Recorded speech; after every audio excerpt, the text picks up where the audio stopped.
이에 충돌 논란에 휩싸인 박덕흠 의원이 국민의힘에서 탈당하겠다고 밝혔습니다. 국민의힘은 박 의원에 대한 진상조사특위를 만들기로 한 상황이었는데요. 자세한 내용 국회에 나가 있는 취재기자 연결해서 들어보겠습니다. 박초롱 기자.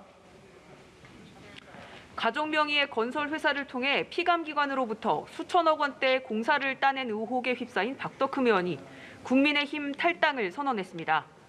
박 의원은 국회 국토위에서 활동하면서 국토부 기관들을 감사해왔고 지난 20대 국회 하반기엔 야당 간사도 맡았기에 이해충돌 논란이 거셌는데요.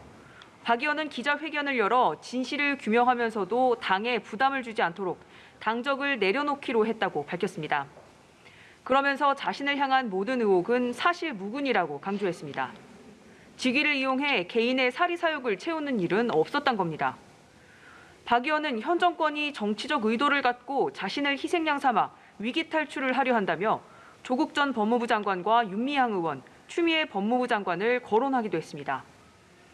민주당은 박 의원에게 의원직 사퇴를 요구했습니다. 최인호 대변인은 박 의원이 반성도 사과도 없이 본인의 억울함만 토로했다면서 국회의원이 아닌 민간인 신분으로 돌아가 수사받기를 바란다고 밝혔습니다. 또 국민의힘은 그동안 박 의원 비리에 대해 아무런 조치도 없이 수수방관해온 걸 국민께 사과해야 한다고 강조했습니다.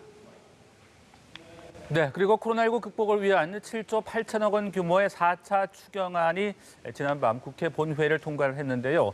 민주당과 정부는 추석 이전 빠른 예산 집행을 강조했다고요?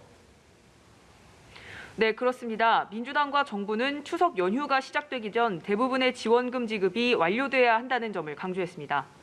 민주당 이낙연 대표는 4차 추경 처리가 최단 기간 내 이뤄진 것처럼 집행도 최단 기간에 이뤄져야 한다고 밝혔고 정세균 국무총리도 이번 추경이 응급환자의 심폐소생술이 돼야 한다면서 집행 속도가 관건이라고 강조했습니다.